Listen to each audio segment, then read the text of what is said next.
Hey everybody, it's Party Elite. Welcome you back to a continuation of our Suzerain live-streamed Let's Play. God, I love this music. This main menu music especially is just so on point. So on point. How is everybody doing? How has everyone's week been? How is everybody's weekend looking? I hope everyone is having a spectacular time. I'm feeling pretty good this morning, despite a horrendous sleeping situation last night. It was weird. I feel pretty good today. I'm feeling pretty good about today, which means today's the day we die. Today's the day we get assassinated. Folks, a warm welcome, as always, to all of y'all joining in. We got Jazzy B, Sackett, Natalie P, we got Marcus, Jerry Can the Third, we have Ren K 1124, Thomas, Bewitched Phantom, and Ranji Won Kim coming through nice and early. Thank you all for joining in, and to the lurkers as well who are not saying anything, quietly watching right now, or otherwise unable to interact with chat. Hello to you as well, and of course a hello to everyone watching the VODs too. Can't not say hello to you. Dead Knight coming through with that super chat right off the bat. Thank you very much, kicking us off. Greetings from Upside Down Land.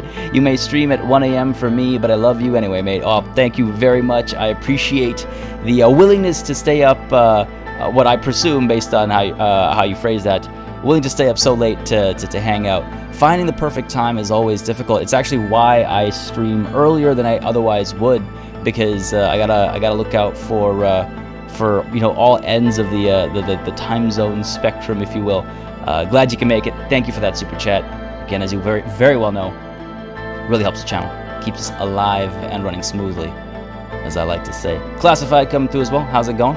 And Natalie, nothing out of the ordinary, just unexpected, I guess. Well, hold on, is it unexpected? I don't know. All right, folks, let's go ahead and dive on in. Today is going to be an interesting, oh boy, follow-up to last session. Last time on Suzerain, what happened? Well, we got into a very interesting, I don't know if you could call it a theological debate, but it certainly involved, I guess, theology as regards to, or rather with regards to, how it applies to our education system in Sordland, particularly like we discussed deeply last session with regards to the teaching of evolution versus the teaching of, or the inclusion of the teaching of creationism, and banning one or the other or whatnot. The reason why I bring that up first before anything else is because it was, I feel like, the first time our chief strategist actually took issue with our decision, which yeah, makes me a little nervous. He's normally, him and I have normally kind of seen eye to eye, but that was the first time he was just like, well, this is maybe a bad idea, and I was kind of like, nah, we're doing it, because I guess we're changing the party. We'll see how that plays out. We also, I don't think much progress actually was made last session with regards to the constitutional reforms. They're just kind of still happening in the background, but instead we did have a couple of things to deal with as far as, well, the politics of, what should we call this? The economy, I suppose. Beaver Soldier, how's it going? Glad you can make it, buddy. I'm trying to get shot today, says David. Thank you. And happy Friday to you as well. Glad you can make it, dude. Thank goodness I don't go later. I'd stay up, but it would ruin me tonight. Oh god, yeah. I'm gonna try and stick to this as the time. I feel like it works best kind of across the board for most. Maybe not West Coast North America, but for most, I think. Anyway, so with regards to this conversation over here, or these points over here, there's some talk of nationalization or privatization of the big four companies, and I feel like that's going to be a big part of today's session as well, as you try and figure out exactly what to do with these companies. Ghost Knight Official, thank you very much, buddy, for that super chat. Stopping by before work, just wanted to see how you were doing today. I'm doing fantastic. I was just saying, I feel good. I got that Friday feeling right now. Feel good. Good luck at work, buddy. I hope it's a good day for you. I hope you have a wonderful weekend ahead of you as well. Thanks for dropping by. Thanks for that super chat. Again, and as always, it really helps the channel out, so I appreciate it greatly. And yeah, thanks for coming through, and thanks for asking. All right, yeah. So these guys, so Marcel Caranti and Walter Tusk clearly don't see eye to eye. They clearly don't see. They clearly don't like each other, and that makes sense. They're two sharks, just kind of cannibalizing, I guess. Marcel Caranti wants me to topple Walter Tusk by nationalizing only his company, but allowing, as a result of that, Marcel Caranti to gain more, I guess, influence among the group, and as a result, have more power among the businesses and whatnot. Now, it says down here our government will pursue nationalization. That was during a side conversation with our chief strategist. I don't think that's going to... I've been told that that's not permanent. I've been told that's temporary, which is weird. I wish I wouldn't do this because I do not intend to nationalize. I intend to try and find that kind of middle... I don't want... It's the mixed economy I want to try and pursue. I keep parroting this. I keep saying this. But it has been mentioned in chat that I guess the game doesn't really allow for it, even though it implies it does. So we'll figure it out. I just wish the game wouldn't imply that things were possible if they really weren't. Just present them to me like they were black and white, as opposed to realistic scenarios where there is a middle ground. Whether it works or not is irrelevant right now. What matters is that there is a middle ground, but I don't think this game ever really wants you to take it. It's been mentioned as well that there is an updated version of the game, so I want to mention right off the bat, because we are playing an old save, the updates do not apply. It's important to keep that in mind. But I think that's fine. We don't need the updated ways to be assassinated to end up assassinated, am I right? David coming through with a super chat as well. Thank you very much, buddy. Don't let your staff run you over when you make a decision.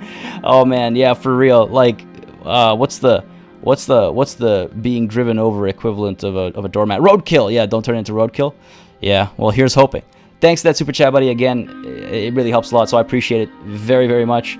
And thanks for the vote of confidence, because I feel like there's a vote of no confidence about to come down the pipeline any second now. I like the 7 a.m. PST starts. If it's earlier, there's less overlap with work hours. All right, fair enough. Good to know. Actually, I should maybe throw out a poll at some point. YouTube insists that most people who watch this channel are active Fridays like 1 p.m. onwards, if I recall correctly. But I was just like, yeah, well, I don't know. It's hard. Live streams are different though, right? Morning, Judah. How's it going? I wish I was a morning person, says Ted Knight. Man, I wish I was a morning person too. Doing these 10 a.m. Eastern at least streams helps me kind of have to be awake in the morning, so that's the thing. But I wish I was a morning person so I could just, I guess, not have to deal with those conversations of like, wow, why were you up until 5 o'clock in the morning? Listen, it's just who I am. It's just how I am. Leave me. Let me have my cup of tea. Mars Yogo, how's it going? Bewitched Phantom, you want to show all the cards, not constantly reshuffling? Sorry, I don't follow. You wanted to show all the cards, not constantly reshuffling? I don't follow. I do not follow. Party won't be assassinated, says Sackett. He will reform the country, serve his second term, and in his final weeks of his presidency, he'll die of liver failure. I'll take that. I'll take that. Honestly, that's not a terrible ending. It's a good legacy, I suppose.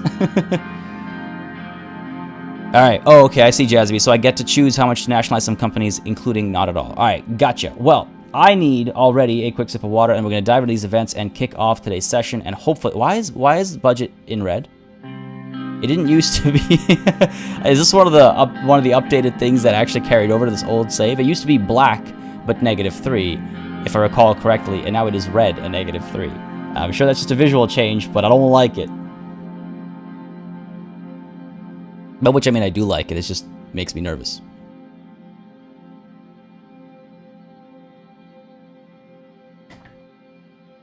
Ease, buddy, how's it going, man? Glad you can make it. Oh, and you said the game isn't black and white. Yeah,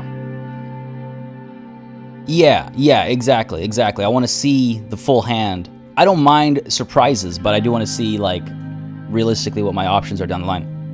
It's just the game rubbing it in, yeah, honestly. I'll get sliders. Okay, gotcha. All right, cool. Well, let's go ahead and take a look at the event over here at Arvery. Vogsland Navy active in Markian Sea. Well, that's a great first thing to read.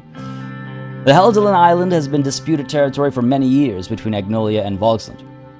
Because of the fact that Sordland is also recognizing the island to belong to Agnolia, Vogslandian Navy, probably with hopes to scare us, has been leading patrolling missions close to our territorial waters. Oh no. Volksland's increased navy activities in the Markian Sea are heightening a standoff between the Agnolia and Volksland. Sorry, between Agnolia, not the, need to drop the though there, between Agnolia and Volksland, sharpening their rivalry for each other. Well, this is unfortunate, but the good thing is all you need to do is get like a giant freighter and just like park it sideways here, and park it sideways here and here. So you just need 3 freighters, and yeah, you'll just blockade Volksland. Well, from up over here, they'll still come down over here. We in trouble. Course held. Reports I had to build are done. Got a meeting in 50 minutes, and then take the weekend. That sounds goodies. Oh man, it's almost done. It's almost done for you.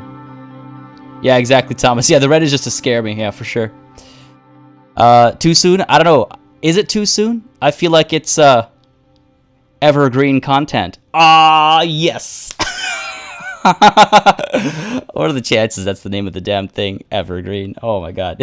But no, for real though, it's kind of wild how much trade has just stopped overnight, and for longer than overnight. They're actually having to go south around Africa, like the quote unquote good old days.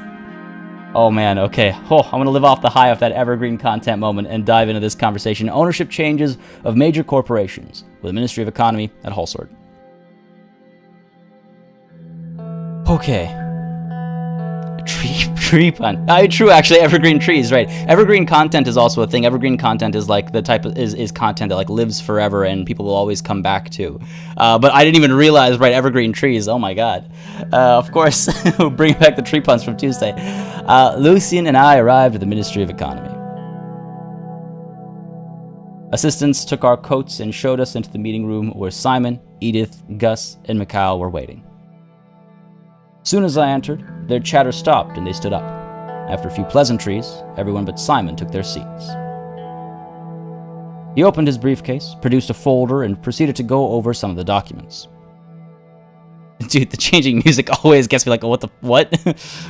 Music is so important to set the mood. And this ain't jazz, let me put it that way.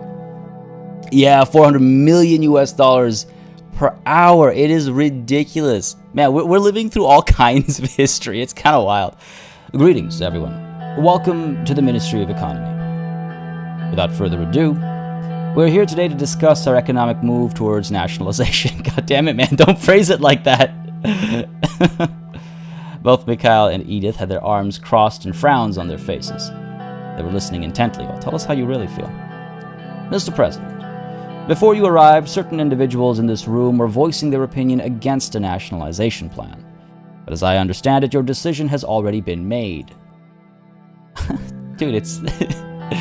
I do hate that it like takes it as a permanent decision. Sorry. Thor, how's it going, buddy? How is it going? Hey, I just want to let you know our little conversation about the th sound the other day, like a couple of weeks ago or a couple months ago now, I guess. That actually helped me a lot when I was making my latest Crusader Kings, like 7 great Northern Lords starts video, because I was like, hey, I know how to say these names. Well, I know how to say these letters at least. Is anyone not freaked out when the music changes? Yeah, honestly. Alright, goddamn. I don't know how to... Exactly, I will not be swayed. Yes, and you will respect my decision whether you like it or not. I don't like either of those. So, which certain individuals were those? I think as threatening as this sounds, I think it's actually trying to open up a conversation. I think it's trying to open up dialogue. So, which certain individuals were these? Me and Edith's, Mr. President. I'm very much against the nationalization plan. Too bad your opinion doesn't matter. Oh no. This is for the good of our country, and why is that? Again, we're all about conversation around these parts. Why is that? It's simple, really. Nationalization may provide a quick fix in terms of your government budget. Listen, lady, it's in red. Like, I need it fixed. When it was black, it was okay. Now it's red. But in the long term, you're losing people's trust. Without trust, there can be no trade. Ooh, are you saying that the state of Sordland is untrustworthy? And you personally won't be able to profit, isn't that right, Miss Anyok? I've heard enough. You'll accept my decision regardless. I could go on the attack a little bit over here.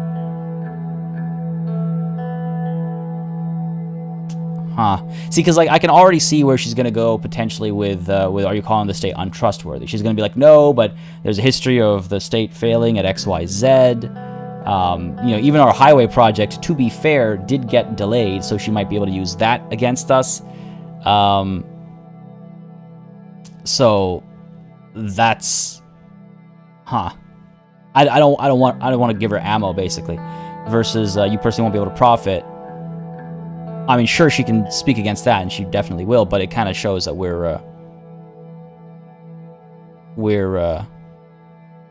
kind of shows that we're not afraid of her thing. Let her say that rather than get personal. That's true as well. I shouldn't get personal. You're right. To his typical politician, attack rather than address the point. All right, you know what? Fair enough. I think the point is I've heard enough. No, I'm saying the state of Sordland is untrustworthy. You raise good points, Chad. No, of course it's trustworthy. That's not my point. Oh, isn't it? Miss Anyok, don't forget whom you are speaking with. Let's not get ahead of ourselves, shall we? Oh, Lucy, what a homie. Mr. Hall, please continue. No, I want to hear her opinion. I asked her. I need to know more. Thank you, Mr. Galactic. Let's move on to how we can go about implementing a nationalization plan. Mr. President, he handed me and everyone else in the room 2 neat stacks of documents. Please turn to page 14. Oof. They weren't kidding when they said stacks. I wish one of the options was just like, don't. Because why even give me an option? I guess it pacing, right? That's pacing. You can feel yourself flipping the pages and whatnot.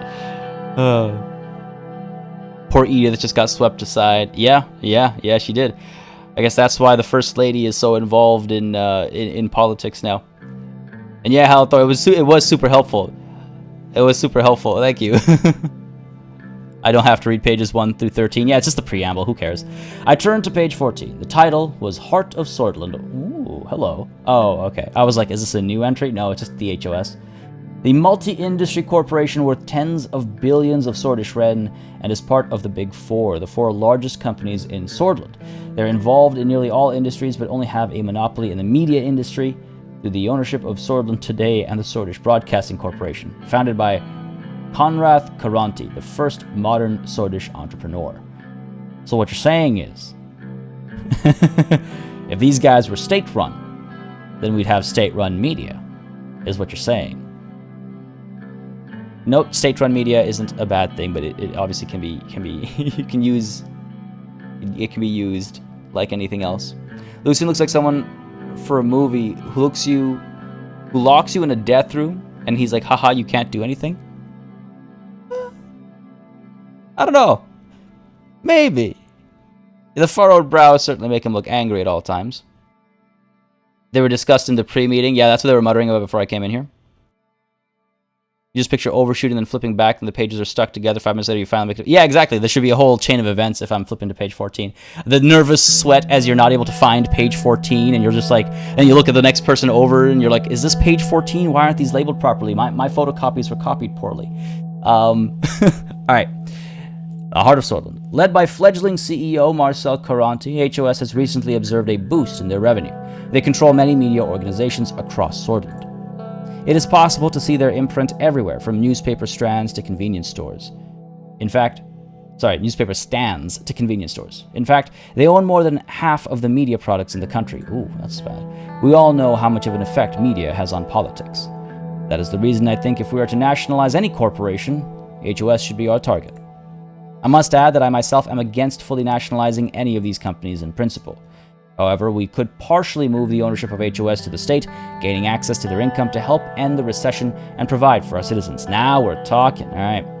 I'm inclined to agree with you from a political perspective. However, if we're going to nationalize HOS, I think we should go all the way and fully move its ownership to the state. Ooh, okay, interesting.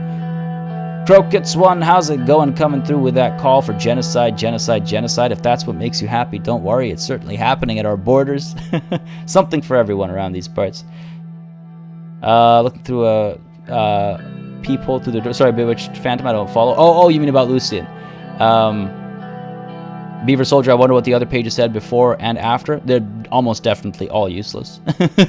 The preamble and the postamble, if you may. Will you do as Simon says? Oh, geez. Oh, my God, Natalie.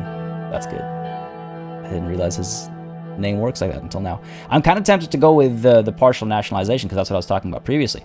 What would be the effects if we fully nationalize? What if we just assume minority? What about a majority? Oh.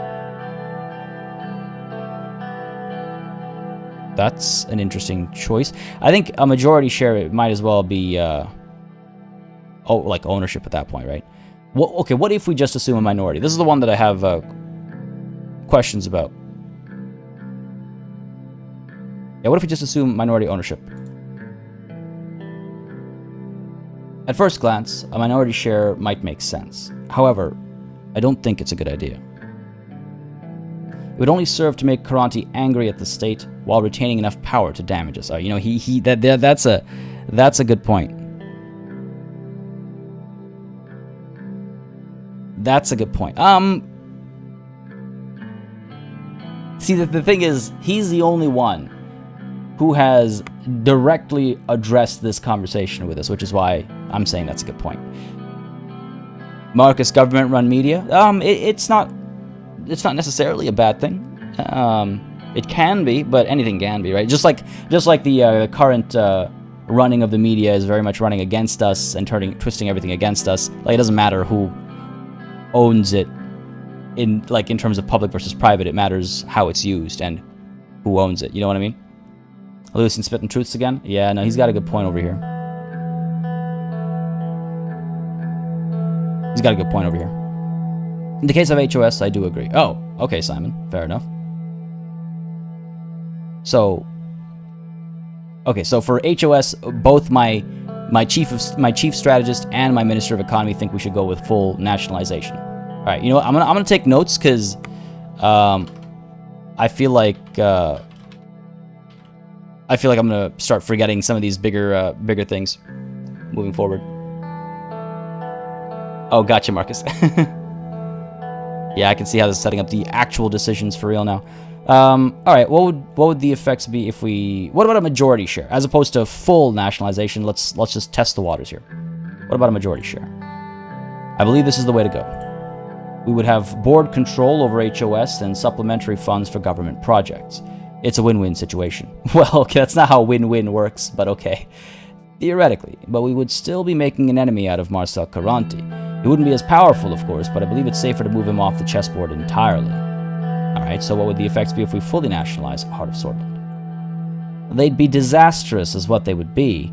Thousands of assets belonging to Marcel Caranti would now belong to the state. This would scare off many investors and most likely stop new money from coming in. I am against fully nationalizing any company. But if you insist on nationalizing something regardless, I would pick HOS. Oh, okay. Seems like we have actually, that could be considered a vote. But why is that? Yeah. Marcel Caranti is growing too powerful, too fast, of course. Sharks in the water, man. The next thing you know, he could even have control over the state newspapers. So what do y'all think? Full? Do we go full or majority? Full or majority? I see Edith as the chairman of the CBS raises some serious concerns. She didn't speak up when we talked about a majority holding, but she basically lashed out when we suggested full nationalization. Maybe we should pay attention to that. I think majority might make most sense. Yeah. Yeah. That was such a boring practical note, tarnishing our beautiful note-taking legacy. True, true.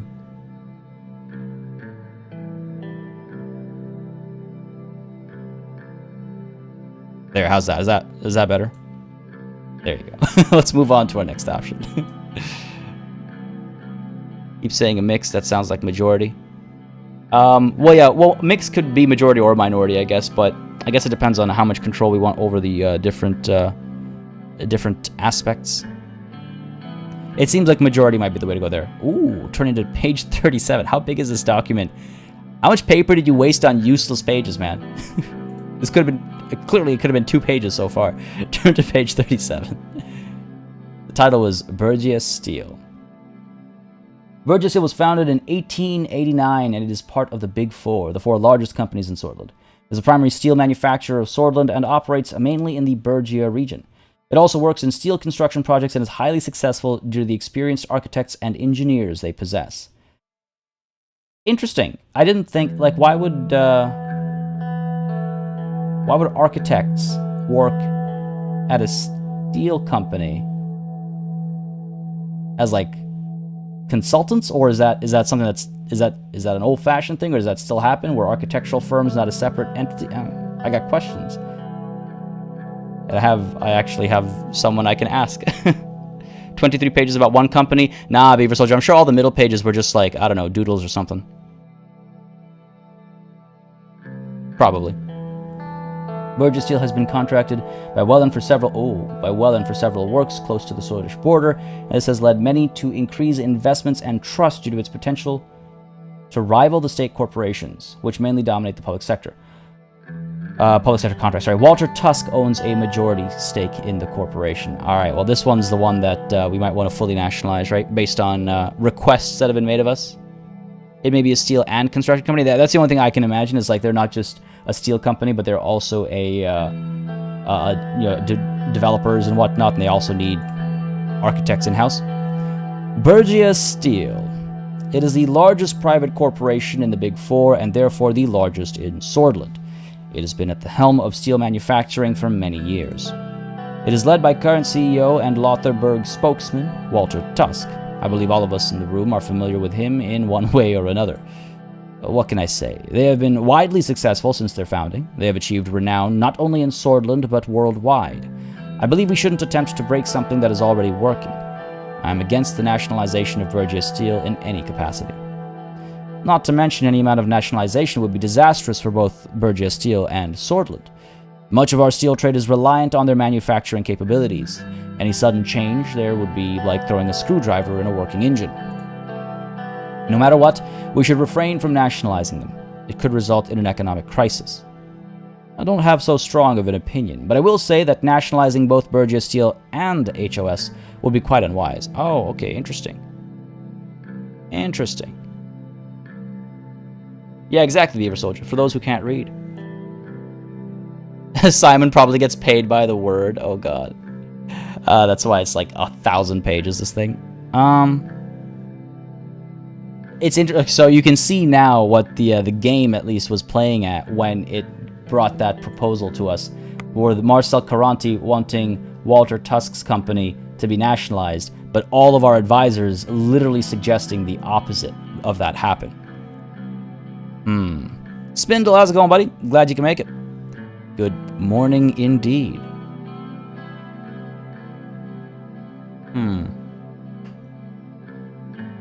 I wonder if a partial nationalization still works. Let's see what they say about... let's see what their thoughts are on a minority share. As I mentioned, I'm against making changes to Bergia Steel's ownership. Oh, geez, completely, eh? We should leave the company as it is. I tend to agree, but only because HOS is the weaker of the two and it is less risky to deal with them as opposed to a giant like Bergia Steel. Interesting. Okay, fair enough. So, don't steal from Bergia Steel, I guess. Keep it private? As opposed to... Like, they don't even want to do a mixed economy thing over here. They don't even do, like, a minority ownership. I'm still curious to see what they say about the other options. I guess Bergia should be, left as is. What would be the outcome of taking majority share? This is, of course, a better option than full nationalization, but that doesn't mean you would not face adversity. A majority share means Bergia Steel would experience a massive drop in status. This would surely anger a man like Walter Tusk, and if I may make an understatement, he is not a forgiving man. Okay, he's scary for sure. I would hate to make an enemy out of him. No need to be afraid. If push comes to shove, I will handle it. If that day comes, Walter Tusk will learn Anton Rain is also not a forgiving man. This is something you say among close friends and family, perhaps. If push comes to shove, I'll handle it. Gotta show confidence, not that I'm about to kill a fool, right? I'll handle it if push comes to shove. Also, I've always liked the turn of phrase, if push comes to shove. It's the administration I'm worried about, not only you. Fair. And what would be the effects if we fully nationalize? Such opposition just makes me want to nationalize. A contrarian, are you? Where do I start? They are quite literally the backbone of Sordland's private economy. If you do this, you will anger many powerful people. Trust me, you don't want that. He's not threatening me. That's not a threat. That's not a threat in like a, you know, in this sense. It is a literal threat in that it's a warning of what'll come. You're right. I don't want more enemies. The only reason I'm not picking 2 is because I don't think it is necessary. Let them come. I'm not afraid. Well, Simon already mentioned he's worried about the rest of the administration as well. This sounds very selfish now. So you're right. I don't want more enemies. I knew you would see reason. Oh, Edith. I was talking to Mikhail. I'm ready to make a decision, I guess. Sounds good. Let's go over the document once again, then. There we go. I read all of Simon's documents once more, then flipped to the last page. It was time to make some decisions. Oh man, what about the other 2? Is Big 4 not Big 2? Yeah, exactly, Spindle. You can do the mixed economy. I guess you just popped in. Yeah, this is the follow-up to our quote-unquote decision, our faux decision from last time. Huh, let's see. I say we stick to this.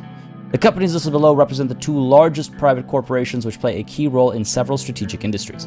You can nationalize them by buying a minority stake, a majority stake, or by acquiring them entirely for state affairs. So, Heart of Sordland HOS is the multi-industry corporation worth tens of billions of Sordish Ren. They're involved in the media industry through the ownership of Sordland Today and the Sordish Broadcasting Corporation. Marcel Caranti owns a majority stake in the company. Bergia Steel is the largest steel manufacturer in Sordland. It operates mainly in the Bergia region and works in steel construction projects. Oh, there we go, steel construction. Walter Tusk owns a majority stake in the corporation. All right, so Bergia Steel stays fully privatized, right? Don't steal from Bergia Steel. Caranti, we either go full or majority. What do y'all think, chat? Fully state-owned or majority state-owned? I'm kind of leaning towards fully state-owned, because when I suggested the majority ownership, they threw back at me that, like, yeah, okay, that's better than a minority. We'd like reduce his power, but it would be better to remove him off the chessboard completely. See a couple calls for majority. See one call for fully state-owned. The rare occasion where I do agree with ease. I see another call for fully from Bewitched Phantom there. Another majority. I'm thinking we might go full. Full so that you ruin Marcel, else he'll get his media to print crap about you. I guess he'd do that right away, right? Because, like, it's not... Is this a hostile takeover? Or are we, like, just diving in there and overnight taking over? Because he'll still have ownership for some time, presumably.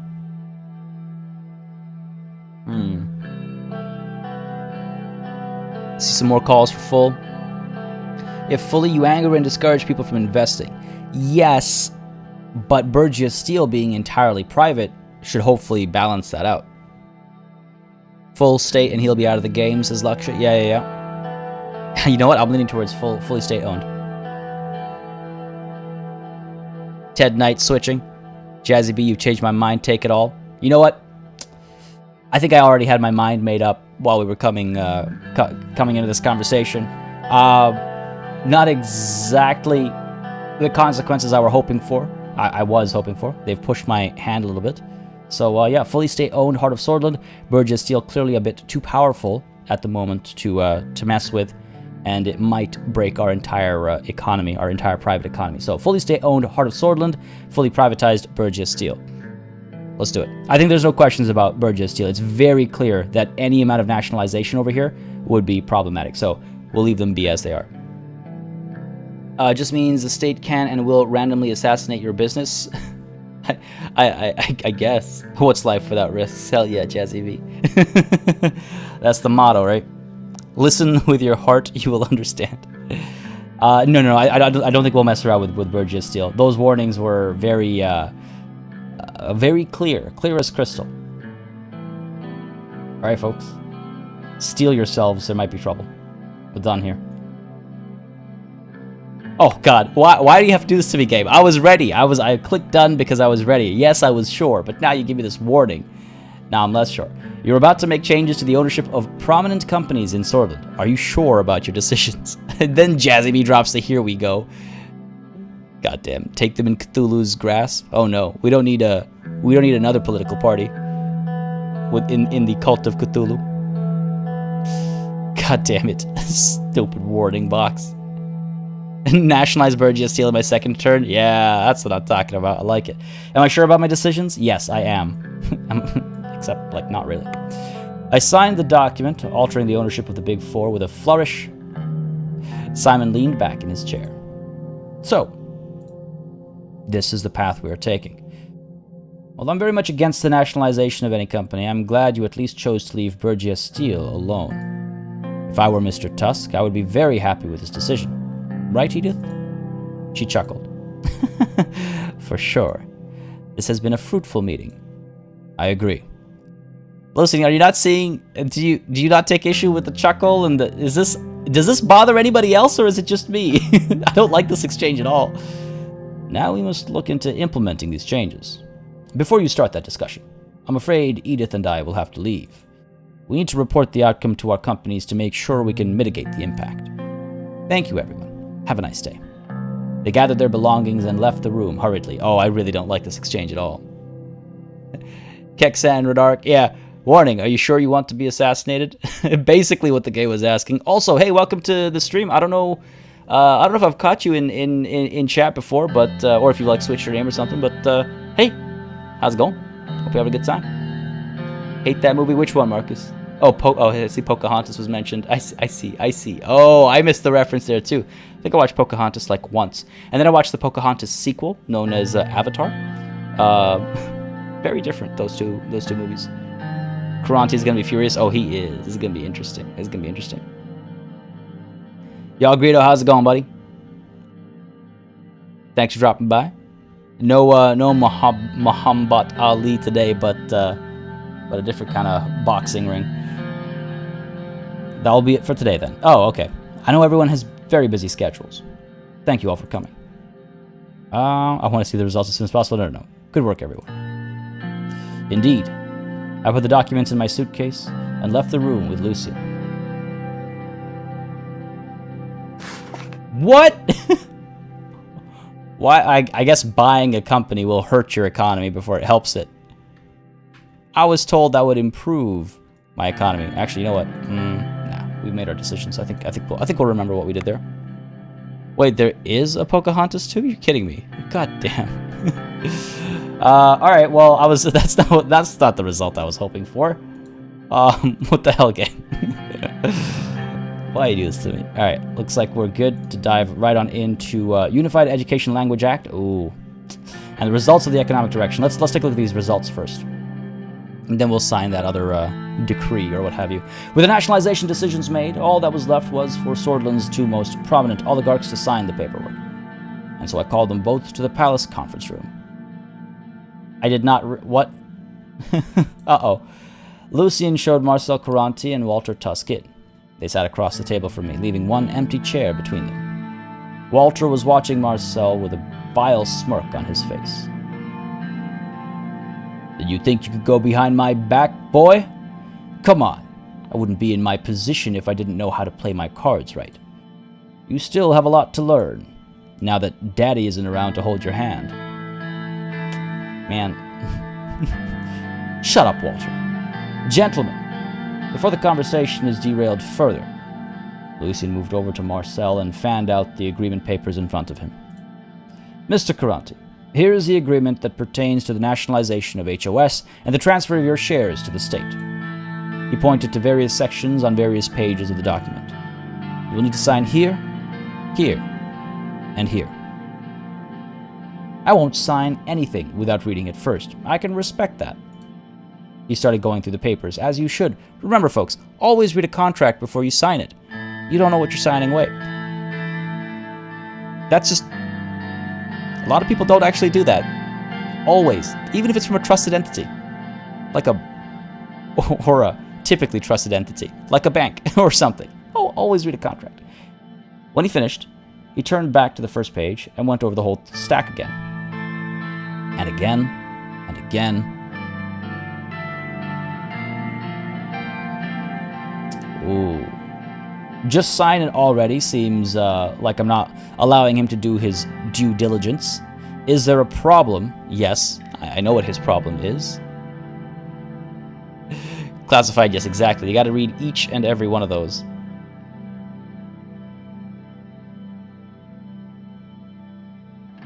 Suppose it was hard to read, says Thomas. Yeah. Stalling won't change the outcome is what I'm thinking. Is there a problem? He's just gonna be like, yeah, I have a problem. You're stealing, the state is stealing, blah, blah, blah. All his nonsense. I'm gonna go with 2. Stalling won't change the outcome, because it won't. I'm not curious about his opinion. I have to make sure I understand an agreement that takes my whole life's effort away from me. He started checking his pockets. I don't have a pen. Walter immediately produced a pen from his pocket and put it in front of Marcel with a toothy grin. Man, I kind of wish we just nationalized Walter as well so he wouldn't have this smug attitude. I would love to wipe the smirk off his face. I forgot how much scum he was. He's so well written. He is so well written. Like, bravo and kudos to just, he is so well written. The pen had a large Bergia steel symbol with the name of the company engraved on it. Oh my god! This guy's doing you dirty. Should have brought your own pen. There you go. Marcel reluctantly signed the papers after letting out a deep sigh. My pen, please. Take your stupid pen. He turned to me, eyes blazing. You can forget about getting re-elected, Mr. President. I will make sure it doesn't happen. Did you just threaten the president of Sordland? This is ridiculous. Know your place, little boy. Mr. President, are you just going to stay silent in the face of these blatant threats? He needs to be punished swiftly. Surely you can't let him speak to you like that. You son of a... No need for escalation. He doesn't have any power anymore. Oh, god damn!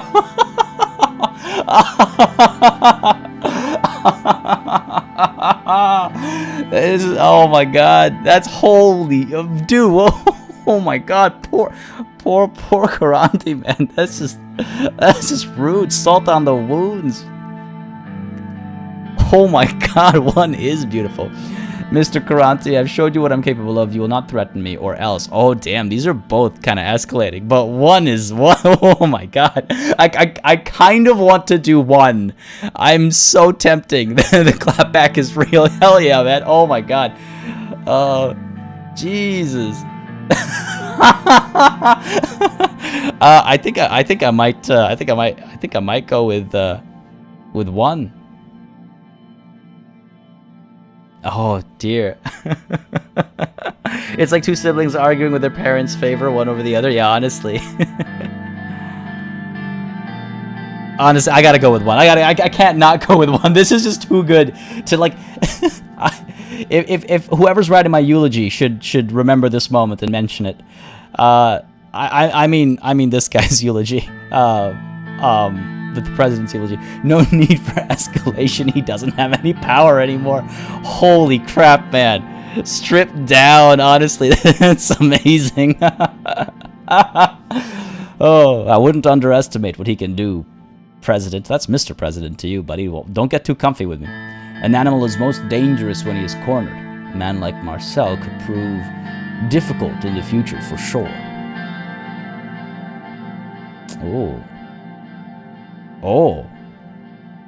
Oh, interesting. I would not expect this option to come back up again.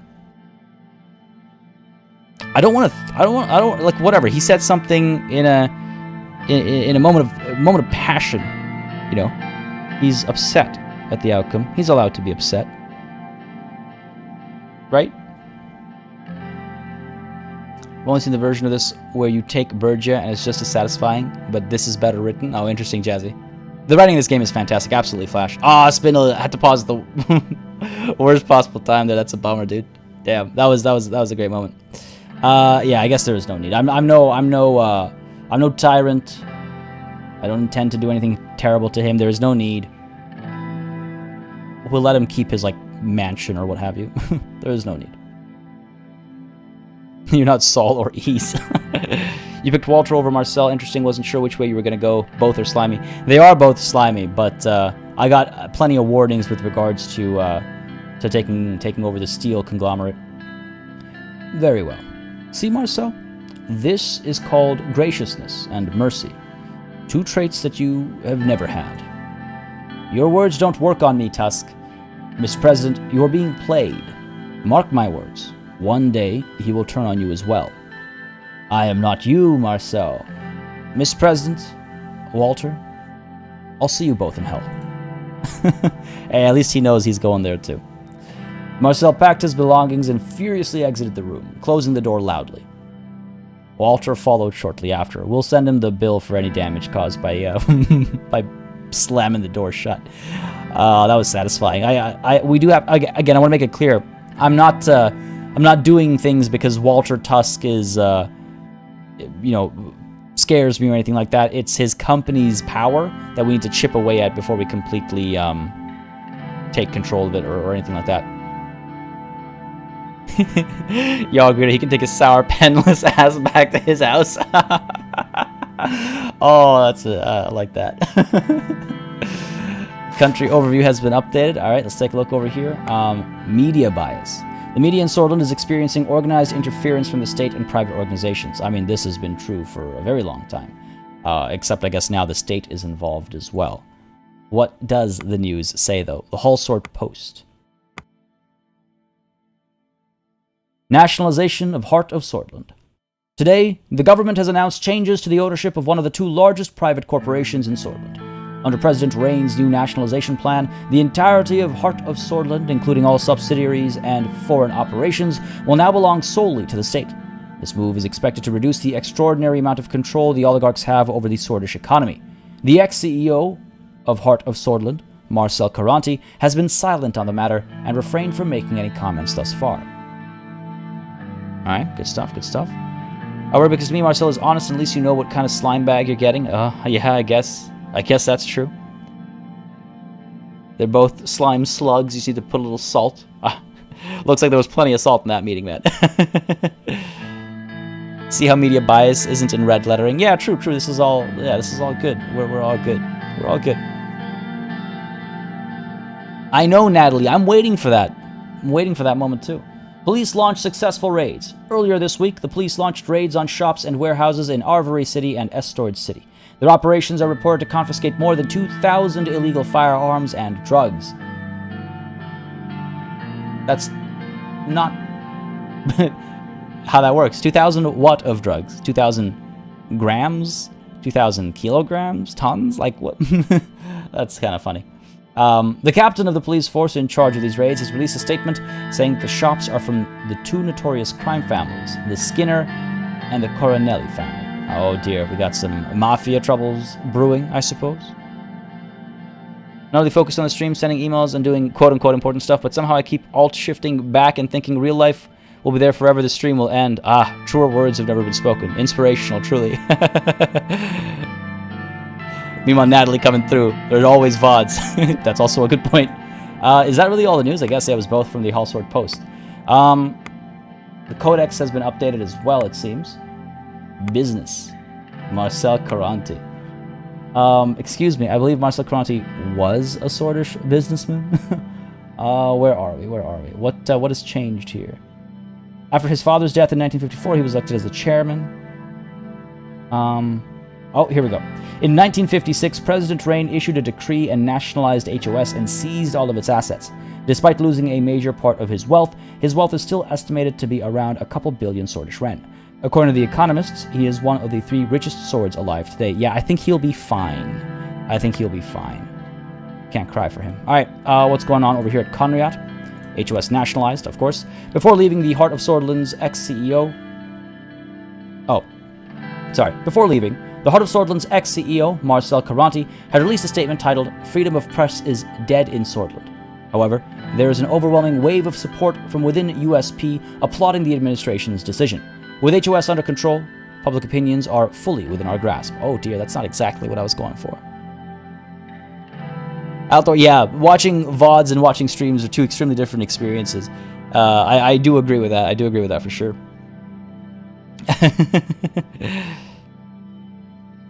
Don't cry for me, Argentina. Why does that sound familiar? Why does that sound familiar? Y'all agree? Yeah, just 2,000 drugs. 2,000 firearms and some drugs. I love the interpretations of the line. Oh, man. All right. Let's see the deal over here. Unified Education Language Act. So the Unified Education Language Act is the UELA. Oh, I see. I was just thrown off because we were talking about the EULA, and now it's the UELA. Passes the following into laws. Section 1 enforces that the educational institutions of Sordland will teach all classes except for foreign languages in the official language of the country, unless they're given specific approval by the Ministry of Education. Universities, technical colleges, and other schools that provide classes in any language other than Sordish will receive a suspension of operations until they apply for the approval process. Section 2 enforces the law through defunding penalties or total shutdowns of schools. See, now, I'm against this, I think. The way the game phrases these things can be a little, like, I don't know, duplicitous at times. See, it says that, oh yeah, with approval, they can teach in other languages, but it doesn't really tell us what that means. Arguably, one could say that, oh, well, that makes sense. Yeah, if you want to teach in a different language, then you apply for it, and you kind of justify it. You go, well, we're in a region that speaks majority this other language, and so we should, provide education in that language as well. Whatever, whatever reasoning. And then it goes through the approval process, and okay, it gets approved. Like that's understandable, that's reasonable, but nothing is reasonable, right? Nothing works out like that. And the intent of this act is to shut down the multicultural nature, and I suppose in this case specifically the multilinguistic, interwoven fabric of our nation. I'll look at a couple of examples around the world where teaching in multiple languages is a thing. I mean, of course, I live in Canada, where we have French immersion schools. In Ontario, we have teaching in English and French. Now, those are both official languages, so that's an argument to be made there. I know there are countries out there that don't actually have national languages or official languages, or they have multiple official languages and they allow teaching in all of those languages locally, depending on like the state you're living in and whatnot. I'm thinking in this case specifically with regards to like India, for example. You can get your education in like a Hindi medium school. You can get it in like a Bengali medium school, Punjabi, like depending on where you're living, like Tamil, Telugu, like there's so many languages, and it's not like, no, you can't learn any of these. It's got to be English or Hindi. Like they didn't, it's not the case. And these are kind of like the real world examples that I'm pulling from when I'm looking to make a decision over here. People from Canada speak Canadian. It's 85% apologies. I mean, I know you're joking, but Canadian English, spelling wise, is an interesting mix of British English and American English.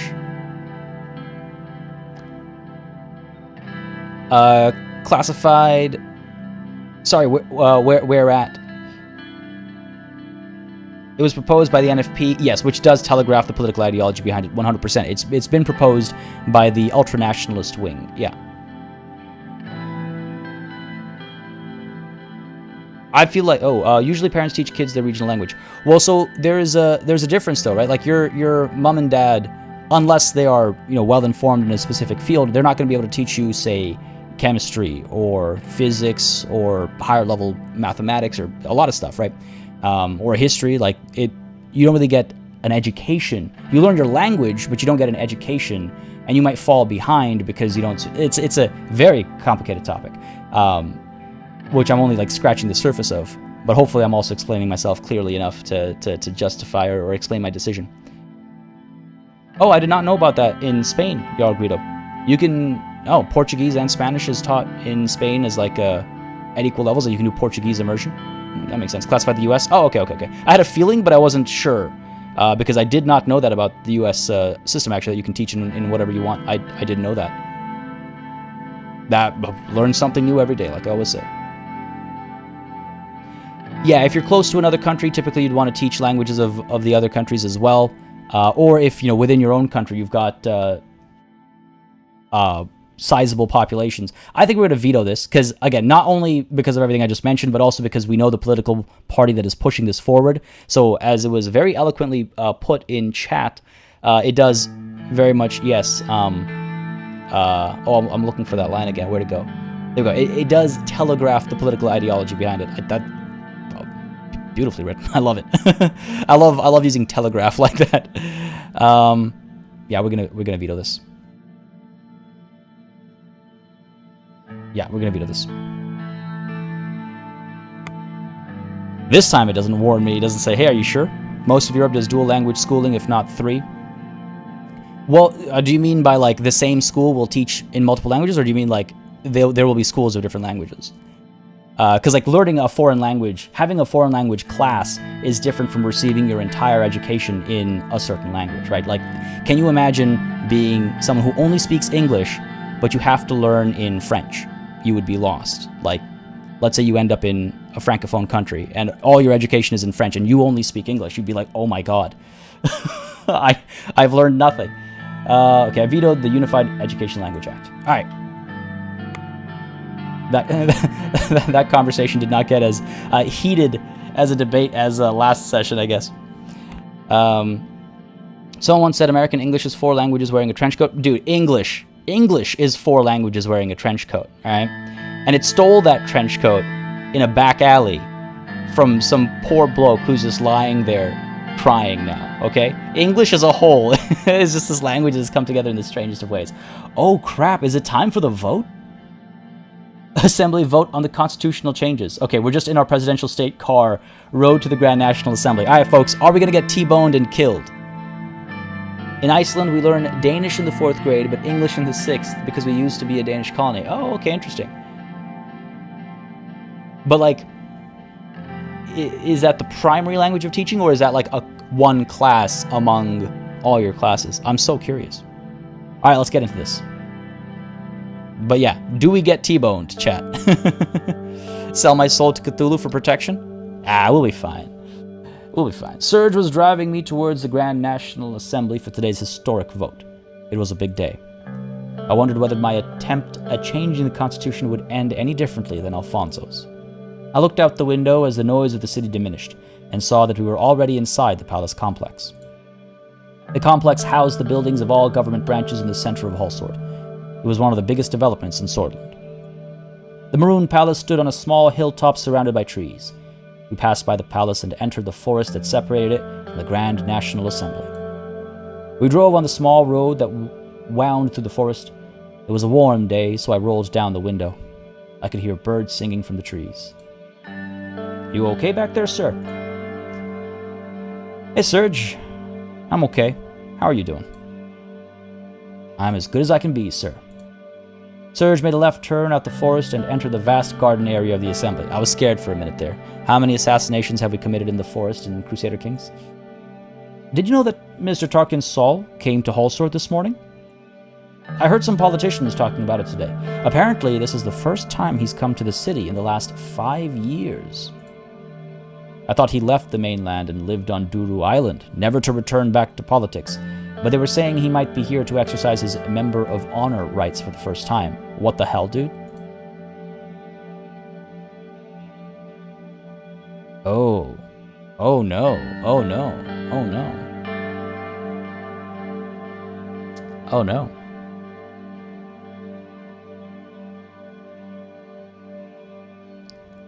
You know, I don't... And this is exactly why you cannot... Yeah, we don't have an entry for Member of Honor. I can't remember exactly what powers that gives him. Can't remember exactly what powers that gives him. I don't know if it gives him the power to just shut all this down. He's probably going to give a speech, I imagine. Total immunity, as well as indefinite right to partake in the Grand National Assembly of Sordland. All right, so he'll get a vote. I guess that's about it.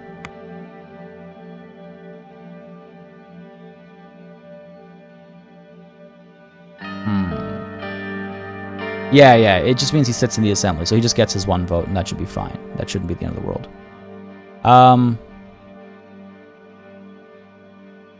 That is it troubling? He's 1 vote. This seems a little too panicked, I suppose. Wait, what? Who was talking about this? That seems a little panicked. I say that's great. Maybe I'll meet him. We gotta go in with confidence. I'm sure you'll meet him, sir. If he's coming here after all these years, he would pay the president his respects. Oh, I don't think that's what he's here to pay. Do you think he's here about today's vote? He's probably here to make a scene. I don't know exactly where Serge stands, so I'm gonna just say, yeah, most likely. Yes, Serge. Most likely. Well, I'm sure he will support you, sir. Just shut up, Serge. You don't understand it. That's rude. We'll learn soon enough. Oh man, this is tough. I'm glad I paid for your kid's education, man, because doesn't look like you got one over here, man. I'm just saying. We'll learn soon enough. We'll learn soon enough. Serge is so old, he remembers the years that Soll did good. That's the thing. It's like I feel like he seems very open to Soll. He doesn't seem at all bothered by this man's powers and whatnot. And he probably doesn't even understand the gravity of the situation, or the gravity of his presence, I guess. We'll learn soon enough. I'm not going to tell him to shut up. So rude. We'll learn soon enough. Serge drove inside the gates of the parkway and parked the car. We have arrived, sir. We'll talk later. Thank you. Good, I must go now. We'll talk later. That sounds more friendly. We'll talk later. See you, Serge. This is the day the president dies. It's funny, because last session, Marcus, was episode 13, so you'd expect it would happen that time, right? Serge looks like the Penguin? No. No. Unless there's a new iteration of the Penguin as far as movies are concerned, nah. Before you go, I want you to take this. My father had this pocket watch, and he said it protected him from the evil of this world. I want you to have it. He opened his hand and showed me a very old-looking pocket watch. It looked like it was made during the century of revolutions. Give me a second here, folks. Construction outside is getting extremely loud. Just gonna close the window real quick. Be right back.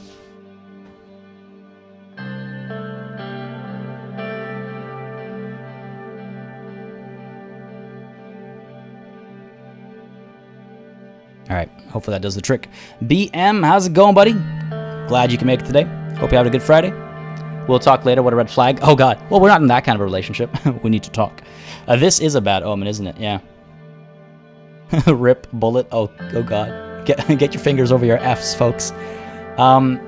Okay. Oh, no. You take the good luck charm.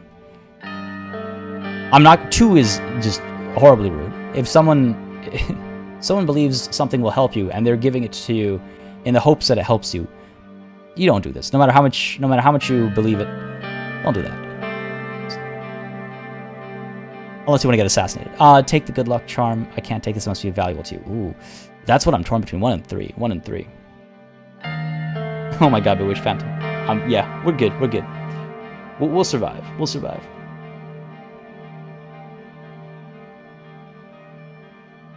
Yeah, exactly. I helped him. Now he's trying to help me.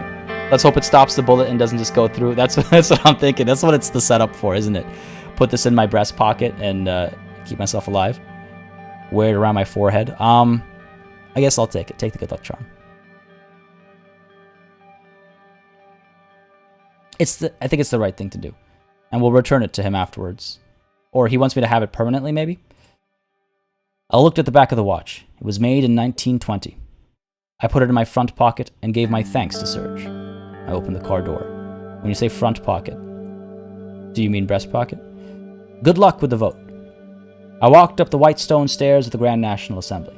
The entrance looked like a temple gate from the classical era. The door opened to reveal vast corridors of wood and white stone. I joined the crowd of people who were walking slowly towards the parliamentary hall. Ah, yes, good. Stay in a crowd. Stay in a crowd. Wait, no, stay away from the crowd. What if someone in the crowd is going to stab us? We're so busy thinking about being shot. What if we get stabbed? Exactly, Natalie. The look of power. Old pocket watches are cool. They are indeed. Front pocket bullet stopper spindle. Yeah. Suddenly, I noticed Lucien emerge from the crowd of packed politicians in front of me. He looked relieved when he saw me. Ah, sir, there you are. Have you seen Vice President Vectron? He's nowhere to be found. Oh my God, dude. I don't think he'll miss a vote this important. This is definitely a seed of doubt in here. I'm sure he's among the crowd somewhere. God, I hope you're right. Yeah, me too. What the hell, man? At any rate, how about yourself? Are you ready to finally face the assembly, sir? God, no. As ready as I've ever been would be the honest answer. Okay, he's my chief strategist. If I'm not honest to him, who am I honest to, right? I mean, my wife, I guess. Lucian, I've just heard something worrying from Serge.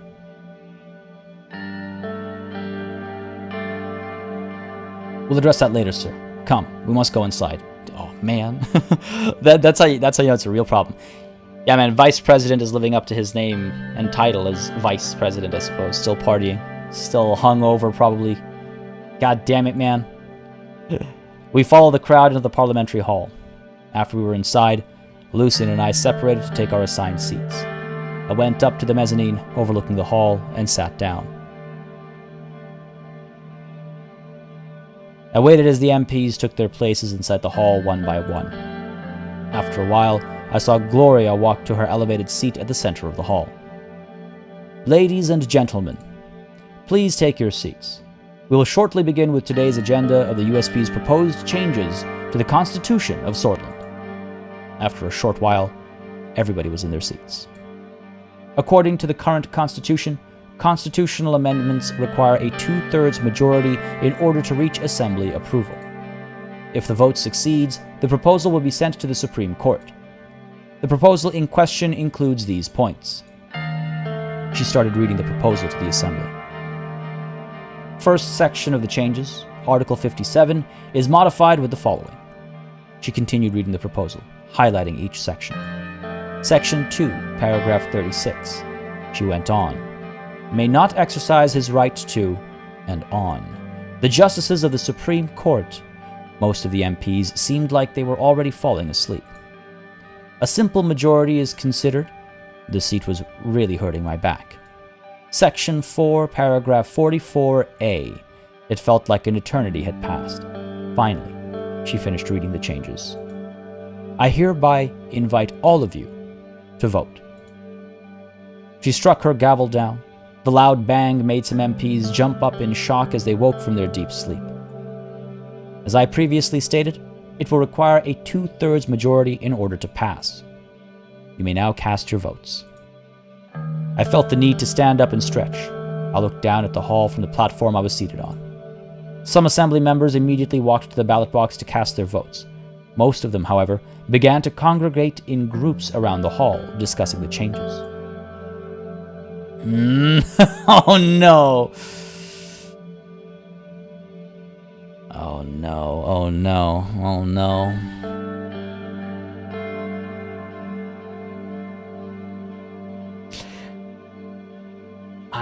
Part of me feels like I've done my bit, and it's now time to let things take their course. I could go down to the hall where all the MPs are so I can hear what they're talking about. One last chance. One last chance to turn some votes, potentially. I don't know about yelling for democracy or I'm expecting your votes. That seems so, like, crass, I think. It seems so... It almost seems like, oh, okay, weird. Like, calm down, dude, you know? I feel like we should go down and just see what the fuss is about. I don't know what's decorum. I don't know what's right, you know? Like, am I not supposed to go down there?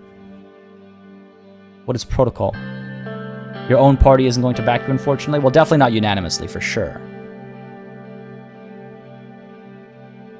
Yelling for democracy would be weird indeed, Sergio. How's it going, buddy? Glad you can make it today. I say we go down. Childish is 3 and 4, like you have no temper control. Yeah, exactly, yeah, it feels a little off. Pocket watch on the forehead, yelling out, I'm expecting your votes. That's a good image. Freedom, famous last words in cinema. Indeed. Indeed. All right, we're going to go downstairs. I descended from the mezzanine down to the hall. I feel like Saul might be causing a bit of a hubbub. Dash 1141, how's it going, buddy? As soon as I reached the bottom of the stairs, Kisaro Kibner approached me. Leader of the NFP. That's the ultra-nationalist wing. Mr. President, how are you feeling about the vote? Very positive. Even knowing you don't have our support? How optimistic of you. I've lost my respect for you, Mr. Rain. So many problems in Sordland that must be addressed, and yet you insist on stalling us with your democratic reforms. I know you will fail. You will lose the game, and so will your entire administration. I hope to be there when it happens. Keep hoping, Mr. Kibner. He laughed. He abruptly turned away from me and walked towards his seat. Then I saw Lucien waving at me. He was among a group of people in the corner of the hall. I walked up to him. On my way, I bumped into Mansoon Leek, independent member of parliament. Mr. President, I'm sorry I didn't see you there. I wish you good luck with the vote. Today is a big day for you after all. I need the independence to make it bigger. I hope I have your support, Mr. Leek. It's a big day for all of us. Ooh, tough. Huh. The game, Marcus. The Game of Thrones.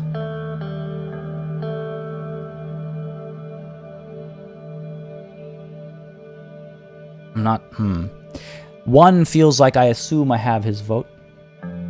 He was leader of the pro-Bludish Workers' Party of Bludia. I've given them a fair bit of love in the past, but our most recent decision might have colored us differently. Hot damn. Seeing a couple calls for one. I feel like maybe, yeah. I hope I have your support, Mr. Leek sounds like a little... There's room for things to go south, a little dirty maybe. Same thing with 3. He does have big eyes. Can't spell eyes without yes, so he's obviously voting yes for these reforms, right? It's a big day for all of us. Vetoing the EULA would please him, I imagine. I hope so, actually. That's a good point. One is less presumptuous. That's true as well, Jezebel. Most of the independents will be voting yes, Mr. President. Even though we feel it doesn't address the issues we care about the most, it is still a step in the right direction. But I have to say, we were disappointed when we first read the proposal. We didn't write it to get votes from the independents.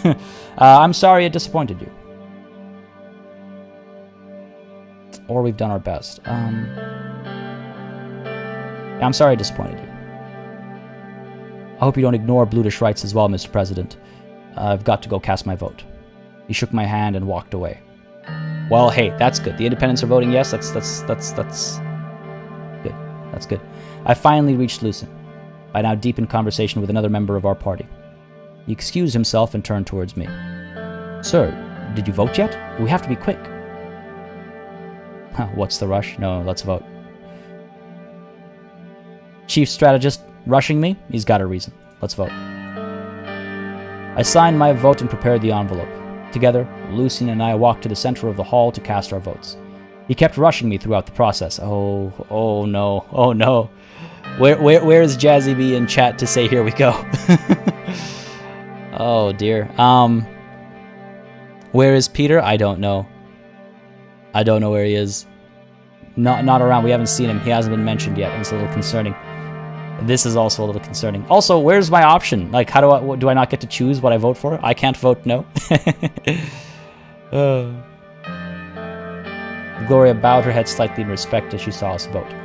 Lucien pulled on my arm and whispered in my ear. Well, I would not expect that from her. She was very opposed to our propositions and whatnot. That's good to see. We don't have to share the same opinion to respect each other. Mr. President, we may have a problem. Tarkin Soll is here. I know. You have to accelerate the voting process. We need everybody to vote as soon as possible. We don't know what he's capable of right now, but if assembly members see him, he might influence them against the proposal.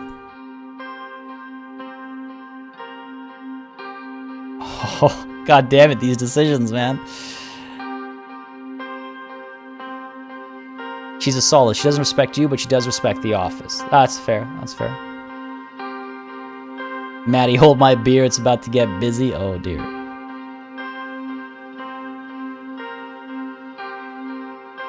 Hot damn. Should I talk to him?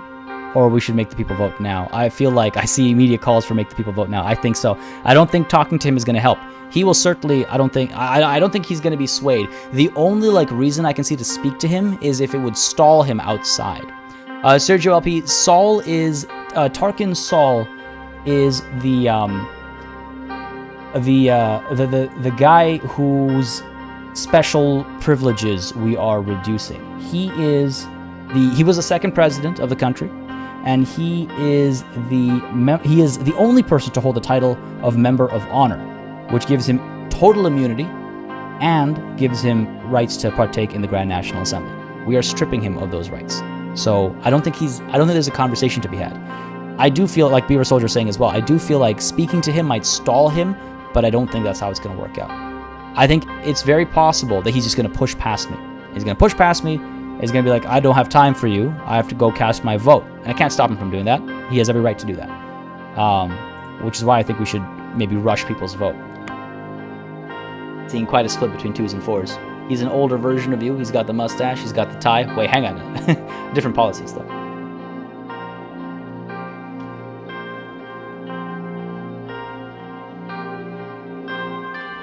Huh. He ended the coup in 1929, then ruled until 1949. He had quite the rule. He's a problematic personality. 2 is also showing that you don't fear him. Yeah, it's true. Talking to him will probably upset him. It'll force him into some kind of action. I think it'll make a scene as well.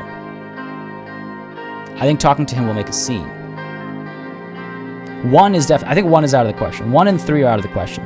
I think it's between 2 and 4, and I'm leaning heavily towards 4. And you know what? I think we're going to go with 4.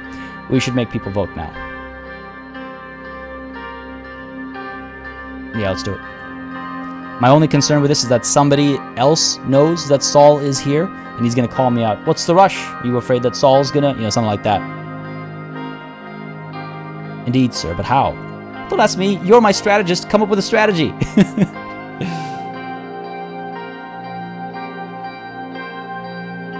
God damn it. I wish I had all the answers, man. I wish I had all the answers.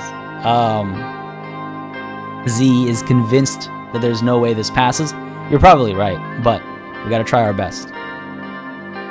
We could ask Gloria to speed up voting, I suppose. Wickles. Sorry, wrong game. With regards to what? I missed something. Yeah, I don't think 3 would make a difference. It's the same thing as those same options from earlier that we ignored. Oh, that we, ignored. Like yelling, for democracy, like some, child who's had too much sugar, I suppose. Go and ask Gloria to speed up the voting. No worries, Wickles. I hope all's well now. I can't do that, Mr. President. Don't worry. There's already a time limit and we're abiding by the rules. Assembly members are used to this process. Suddenly, Lucen pulled me aside. Hot damn. Sir, what do we do? He pointed at the back of the assembly, near one of the exits. I followed his finger to see Tarkin Soll sitting there. He looked much older than he had 5 years ago, but I could tell he had the same fire in him. Some MPs had already gathered around him and were chattering in awe. The assembly gradually went quiet as people started to notice Soll's presence in the hall. Oh, damn it. Yeah, this music is increasing my heart rate, for real. Not even kidding. I'll go talk to him, leave him be. We have to make sure he doesn't sabotage anything. Should we do something? For Christ's sake, man. None of these options sound right. Now I could go speak to him. Now I could at least twist the conversation if he's twisting it already. I could be all like, oh, he's allowed to be there, but I'm also allowed to speak to him, right? He about to sway everyone? Yeah, feels like it, right? Trial by combat? Man, I wish. I'm younger than him. He's got a reduction to his prowess from his old age, I'm sure. Oh, that's an interesting thought, Thomas. Speaking to Soll and negotiating his support before the vote. Interesting, and that could also cause issues if I'm seen speaking to Soll. Ignoring the white elephant in the room never works in your favor in real life. Yeah, I don't think we can just kind of let it be. I think we need to address this.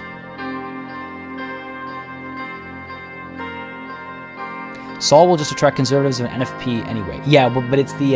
well, I'm worried about the USP middle ground as well. I could ask Lucian.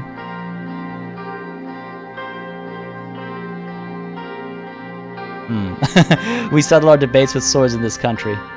In reference to the swordish pun, I wish. Oh man.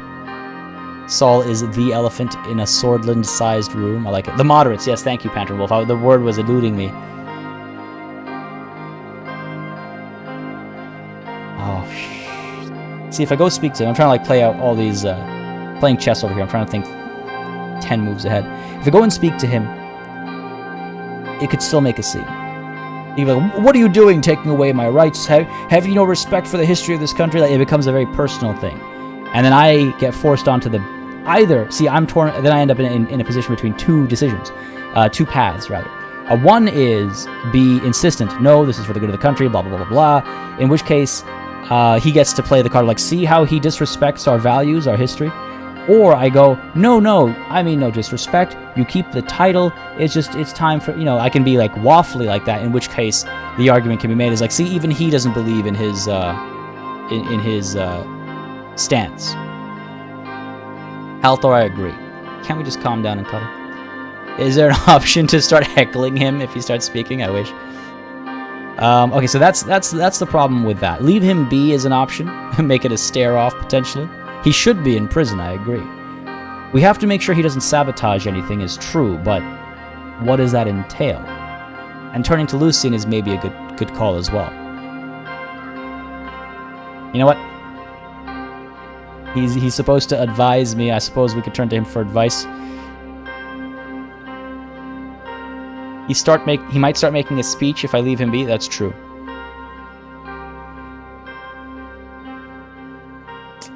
Alright, let's go with 3. We have to make sure he doesn't sabotage anything. God damn.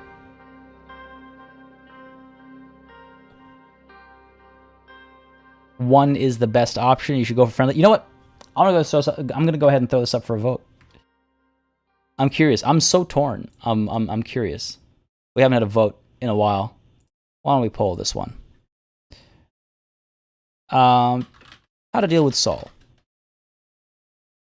is the title of this poll. Option number 1 is to abstain. Well, option number 0 is to abstain. Then we've got our what is it? Talk. Leave him be. Anti-sabotage, let's call it. And ask Lucian. Alright. Gonna go ahead and kick off a vote over here, folks. Again, 0 is to abstain. And then 1, 2, 3, 4 lines up with what you see on screen. Remember the format for voting as well. If PartyBot is gonna... PartyBot, you working here? Come on, PartyBot. Any second now. Alright, here we go. There we go. Alright. There's the format as well. Sergio's got it right off the bat there. And Saketh as well. And Bewitched Phantom. So make sure you vote again if you voted before PartyBot said poll started. So make sure you vote again if you missed it there. But yeah, let's see. I'm torn. I'm personally thinking, oh, you know, I don't even freaking know over here.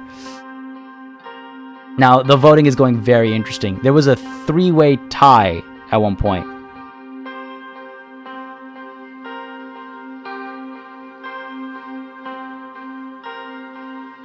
Still going here. Alucian, I hope I pronounced that correctly, and Jarl Greedo, make sure you use the format that you're seeing, ! vote, you put a space, and then the number. This is looking like an absolute runaway for one of these options. Oh my god, Halthor. Not the direction I expected that to go. Yeah, I just want to make sure everybody gets their votes counted and all that. Yeah, the formatting can be a little weird, but it is but that's the bot. If you leave him be, he can talk behind your back all I want or all he wants. Be bold and don't hide from Soll. Face him. True. I'm going to give it another, let's say, 10 or so seconds. I have a sip of my water, and then we're going to go ahead and call it a vote, because I think there's a pretty clear winner over here. People are too curious of us? Yeah, maybe. Maybe that's where the voting is coming from. We have one abstain. I think I know who that might be. All he wants. Yeah, that's what I thought, Bitch. That's what I thought.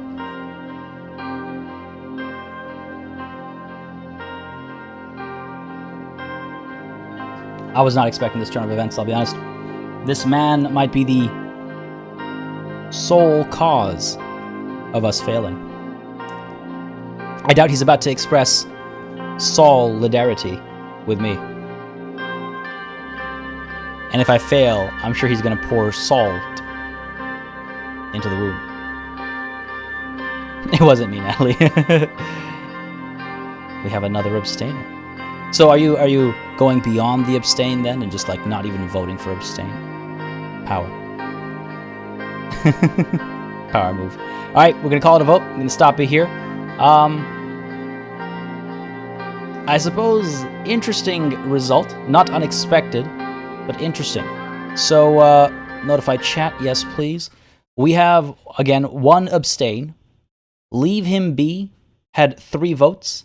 Ask Lucian had 4 votes.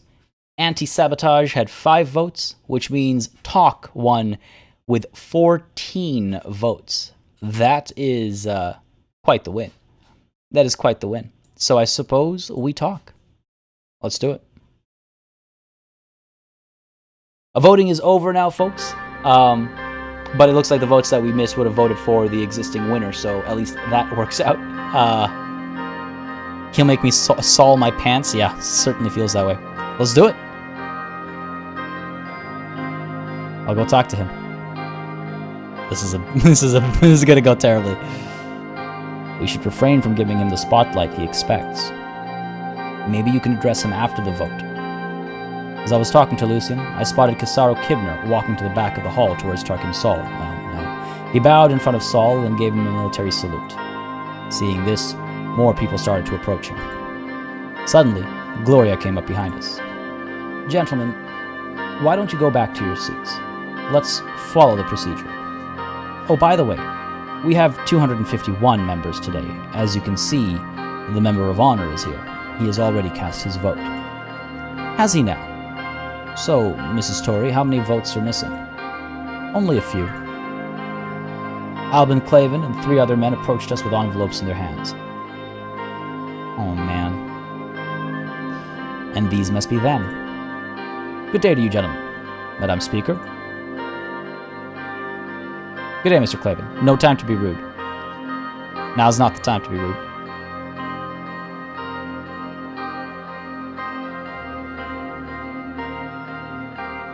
I'm sorry to take so long, Mr. President. There was a friend who needed more clarification for his vote. He gestured at the men behind him. Let's get this over with, gentlemen. They went ahead and cast their votes. Let's win this, Mr. President. He walked to his seat with a fist in the air. Now, why don't you two go back to your seats as well? Very well, we shall. We both went back to our seats.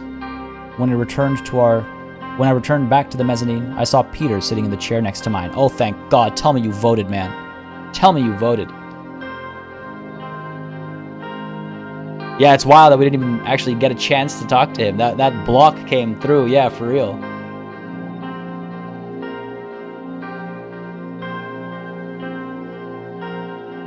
I'd say repeating a number 3 times is spam, by the way. Votes only count once anyway. But we all good. I was gonna ask if you had to. Oh dear, Ease. Where did that come from? The music is stressing me out, man. The music is stressing me out. All right, moment of truth, though. I think.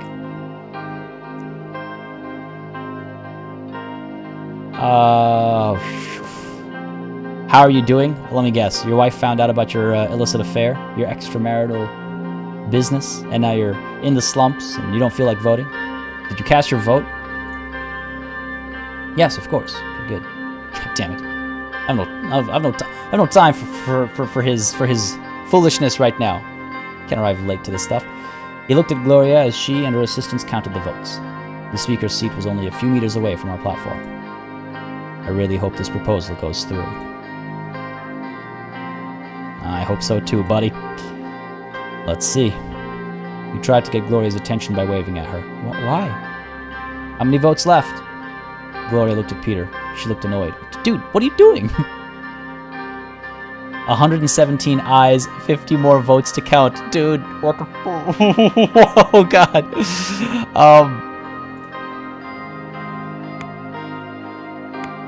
Oh, God.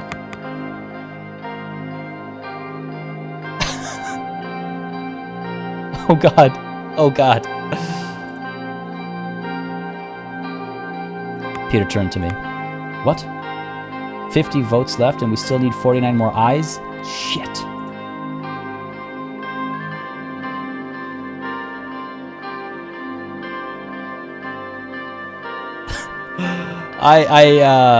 Yeah. Shit. Peter looked uneasy. Peter pointed at where Friends Richter was sitting. Look at Friends over there. I'm sure he was behind this mess. You shouldn't have trusted him.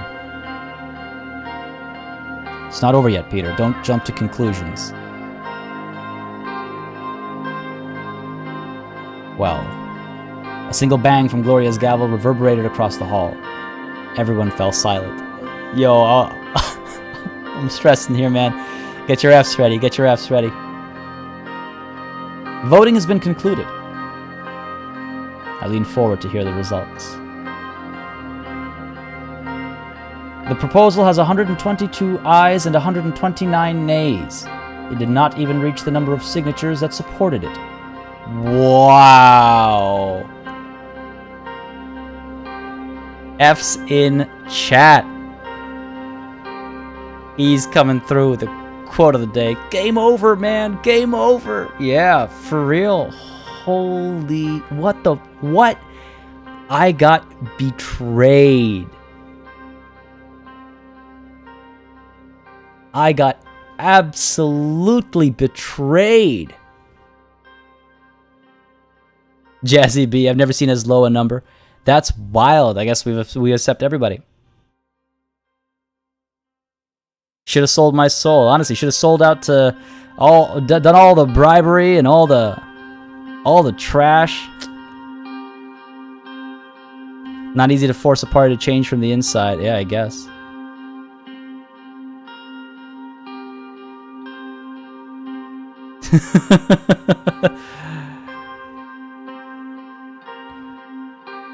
The leader of your own party told you she wasn't supporting it. Well, she was in charge of the the conservative wing within our party, but the progressive wing within our party was for us, and I thought we had the moderates.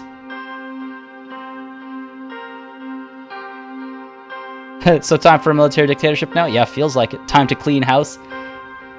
Find a clear room and get the pistol ready? Honestly. Man. Oh, man, that's wild. I was not expecting it to be that bad. Thereby, the Grand National Assembly has decisively rejected the changes to the Constitution.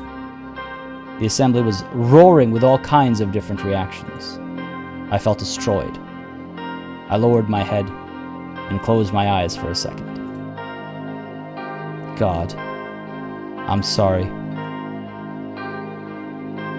Shut up, Peter. No.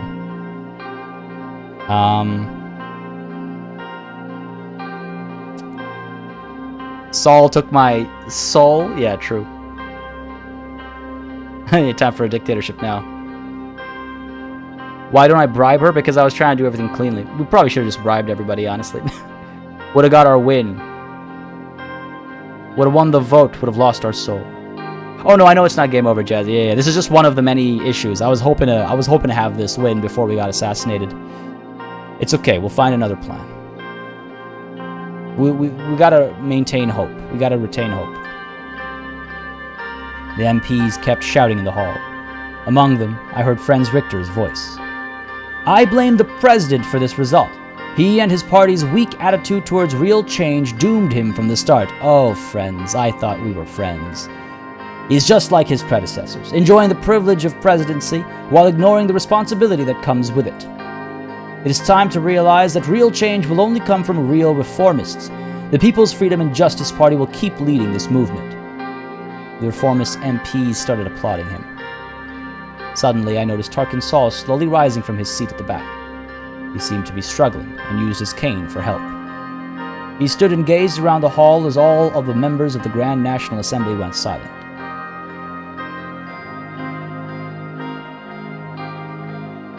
Keep watching him. I kept watching him as he stared at the MPs. He walked out the exit as two of his guards held the doors for him. Thank God he didn't do anything. Soul or no soul, we're definitely fucked.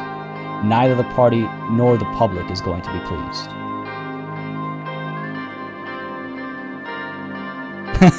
I love that Peter Shut Up is a constant option here. You'll still be popular and add this in your next electoral proposition. This is true, Toms. This is true. That speech from Friends, though. Can I have him killed? What an absolute dirtbag. What a piece of shit, honestly. God damn. Screw Saul and the party, we were always on our own. It's kind of true, isn't it? Some of y'all calling for us to tell Peter to shut up. Nah. He's a friend. A nice dose of political opportunism from Richter. Honestly, my respect for him dropped down like 20 notches there.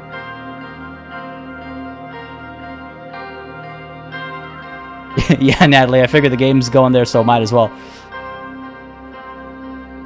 open up the jar, as it were. God damn it, man. Honestly, screw Saul and the party. We're always on our own. This seems a little too authoritarian, which maybe we will be, but we need a moment.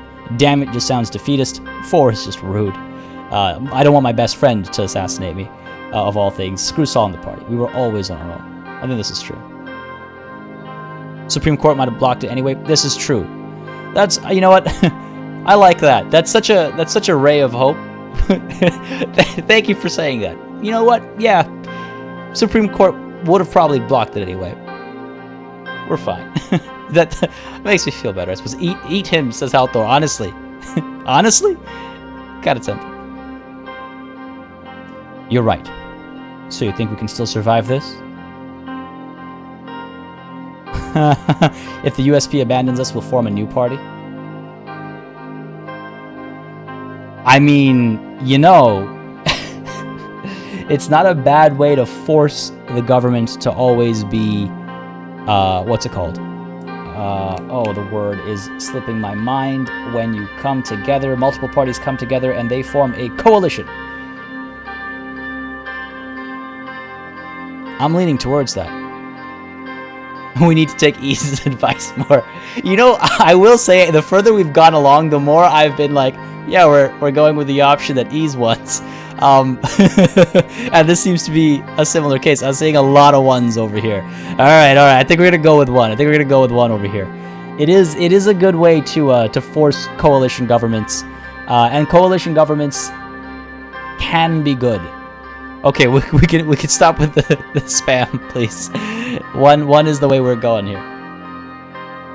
A new party formed of reformers and bloods would be pretty strong. That's a good point too.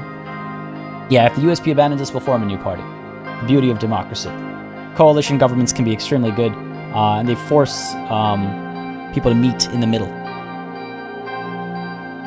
He looked at me with surprise. I'll follow you anywhere, Anton. We both looked down at the floor for a while. After regathering our thoughts, Peter and I walked out of the assembly hall. We waited for Serge by the entrance. You know, just reading his name there made me think something the game could really do to mess me up is have Serge get assassinated or something. Like I don't know how I deal with that. Yeah, this is only an if, but it still feels good.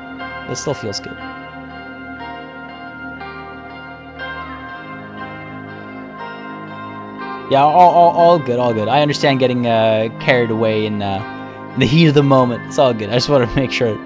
Because we weren't going to do a vote there. I think I had my mind made up already going into it. And it was very clear as well that chat was leading a certain way.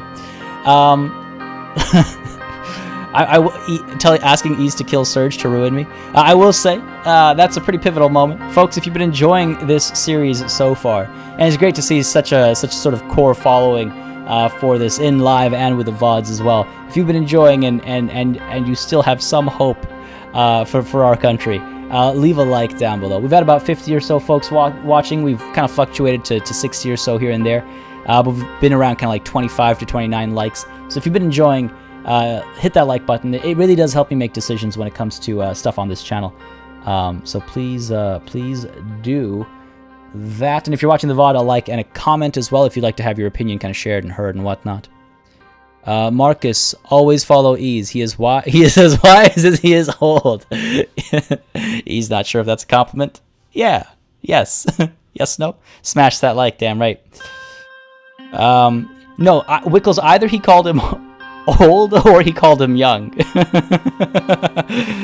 Depends on how wise Marcus thinks Ease is, I suppose. Oh, hot damn. I don't even want to read the news, man. That was devastating. Reform package failed at the assembly with 122 ayes and 129 nays. Too many horses in the assembly. The Hull Sword Post. The assembly voted against constitutional changes. The Grand National Assembly of Sordland on Friday rejected the amendments to the constitution that was proposed by the United Sordland Party. I officially announced the rejection of the constitutional amendments, said Speaker Gloria Tory, after the proposal was rejected in a public session. According to Tory, 122 lawmakers voted in favor of the amendments, failing to reach the 166th threshold. Only one member of Assembly abstained from voting in the session attended by 251 members of the 250-seat Parliament, including President Rain and Member of Honor Tarkin Soll. The proposal didn't even get the votes from the 150 people who signed it in the first place, said Tory after the results. Honestly despicable. You know what? I think Peter was right. I think that was a political play by Franz Richter. And that's exactly right, Spindle. Oh man. Anything exciting happen, Spindle? Yeah, this went down. Getting exactly 166 is best for tension and drama, I can imagine. God, I love this game. It's so well done. The Radical. Constitutional proposal rejected by the Assembly. Count us unsurprised. Thanks to the heavy opposition and a special appearance from old man Tarkin Soll himself, President Rain couldn't manage to get his constitutional reforms past the Assembly. We've been advocating for change to Soll's dusty constitution for ages, although it's doubtful that the changes Rain was advocating were the same as those we had in mind. Still, the failure is discouraging. With Rain's reforms in the wastebasket and his reputation similarly trashed, nobody else is likely to try changing the Constitution for years to come. Even when we stand by their desires, they can't write well of us. Can you kick party members for not voting what they signed? Wouldn't that be the dream? But no, it's a blind vote, so we'll never know. We'll never know. Meeting on the results of the Assembly vote. Second floor balcony, the Maroon Palace. Also right afterwards. Lucian, Peter, and I met in my office and decided to move out onto the balcony to get some fresh air in the increasing summer heat. They both looked uncomfortable in their suits. Peter was trying not to make eye contact and kept letting out depressing sighs. Oh, he's one of those. He wiped the sweat off his forehead with a handkerchief. What do we do now? All our plans for nothing. Yes, the USP leadership is beginning to target us as well. Not to mention Tarkin Soll himself. Yeah, what the hell was that all about? Soll appearing out of nowhere. He came to the Assembly to make a statement and it worked. What's done is done. Let's not linger in the past. What do you think was his real intention? I kind of want to say we still have a country to lead. It's true, but I don't want to ignore how they feel right now. You know, I don't want to be like, listen, let's just put it on, tuck it under the rug. I'll share my opinion. He came to the Assembly to make a statement and it worked.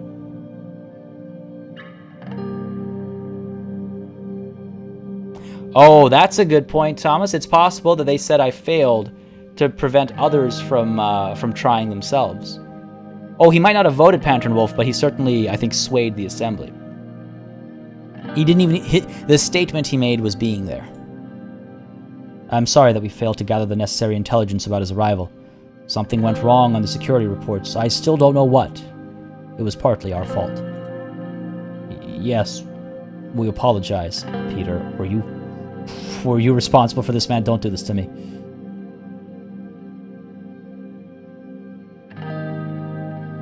I'm tempted to say this. The angriest I've kind of been. I learned it from Surge. How come my driver knows more than you? Well, because my driver heard whispers after it had already happened. So that's actually unfair now that I think about it. 3 is an unfair option. Now that I think about it. Because he only knew after it had happened. We're talking about knowing before it happens. It wasn't your fault. Surge gets love. Surge gets plenty of love. This, if he's not around, I think this is a little unfair. It wasn't your fault. No, I'm not gonna go with 3. I'm not gonna go with 3. In a situation such as this, I would have expected Carl to report to me, but it's no excuse. We should have done our own research. 2, but add a question mark, yeah. Now it's time to burn everything to the ground. If we burn everything to the ground, I still want these guys with me. These guys have been by my side from beginning to end. Peter may have been a little bit useless from time to time, but maybe you should have even Surge knew about it again. No, it's because it happened. It had already happened, and then he knew. Let's just move on to our next steps. Of course, sir, we must plan ahead now. We'll be organizing a cabinet meeting to discuss our present and future state of affairs. I will also try and test the waters with our MPs. We can't let the party slip out of our grasp. The party has to learn to respect me. Tarkin Soll is not their leader anymore. I want a list of every party member who voted against the proposal. Good, I want each minister to give me a report. Ah, okay. I'm torn. 1 or 3. 2 is irrelevant. 2 is just like fluffing myself. 1 or 3 is actually actionable. Peter takes bribes and is terrible at his job, but he's loyal, so there's that. I mean, there's something to be said about loyalty, I suppose. Getting a list of every party member who voted against the proposal is an excellent way to arouse suspicion. I want each minister to give me a report. Sounds a bit more formal. So I'm thinking 1 as well. Yeah. Somebody could have sabotaged you from your own party. Oh, almost certainly. We had the like definitely. I've been had. I think Friends Richter was a big part of it. I don't think we had their votes. And I think there were some internal issues as well. 1 is more grown up is a fun way to put it. Although I can't, especially if you ask me to stop. Yeah, I want each minister to give me a report. Yes, sir. Lucian looked at his watch. I think it's time to conclude our little meeting, sir. There was a tap on my shoulder. Olivia Suno had joined us on the balcony. Pardon the interruption, gentlemen. Mr. President, David Whiskey is calling about the upcoming foreign policy meeting. You know the details. Handle him yourself. No. Perfect timing. Tell him I'll be right there. I will, sir. She turned to leave the balcony, then back to us. My condolences on the vote results, Mr. Rain. Peter. She looked Peter in the eyes as she said this and ignored Lucian altogether. Whoa! Peter's eyes followed her as she walked out. Now, when you say followed her, what do you mean? Well, what do you mean, game, followed her? What is his sight line? Come on now, game. What am I to infer something's going on here? There's clearly something going on between her and Lucian. Something bad. I'm curious about Peter's involvement here. God. I like whiskey, says Jazzy Beat. Man, I need whiskey. After that result, hot damn. Getting pretty hot out here. I think that's just you, Peter. I need a drink. I literally just said I need whiskey. I need a drink. I can help you with that, if you want. After I'm finished with the arrangements, of course. Yeah. Find me when you're done. We'll go have some nice whiskey. You know what? They'll take pictures of me. They'll say, "Oh, look at him celebrating," even though they lost the vote, blah blah blah, or what have you. Let them write. Need a moment with my friend. Just Peter being Peter, definitely. Such a Don Juan. Peter watched her leave. Yeah, hates to see her go. Oh yeah, Peter and oh, what was her name? And Olivia are definitely up to something. Yeah, of course he was looking at her curls. Great, my mouth's already watering. Is that about the whiskey or about about something else here? He laughed. All right, gentlemen. See you later. Ah, Lucian should join us for a drink too. What the hell? They both left. Oh, we got decisions coming up over here. No side like pieces of information. Fair enough. We have this at Erlery. Invitation to the movie premiere. Okay. And a Hall Sword. Ooh. Hold on. So first of all, the USP meeting criticizes President. In yesterday's internal USP meeting, a large group of party members voiced their disappointment in the failed constitutional vote in the Assembly. Lilias Graf criticized President Rain for pursuing change without in-depth research and proper communication between the party members, blaming the President and the Vice President for the failure. Never forget. Never forget us changing this into past tense. How could you, Lilias?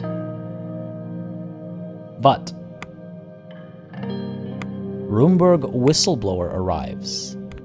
Jazzy B says, "Here we go." We all know what that means. Wickles, yeah, that does feel like Peter's secret, doesn't it? Silly you two, not allowing truths to be spoken in chat. What did you miss? Had to step away from a second, Marcus? Did you see the vote results? Because we lost the vote for constitutional reforms. CJ dropping those peaches. I can't... Is chat familiar with Face Off, the movie? Every time someone brings up Peach, I can only think of a line about peaches from that movie, and now I have it stuck in my head. But this is interesting. Roomberg whistleblower arrives. A high-level agent has escaped from Roomberg and seeks refuge in Sordland.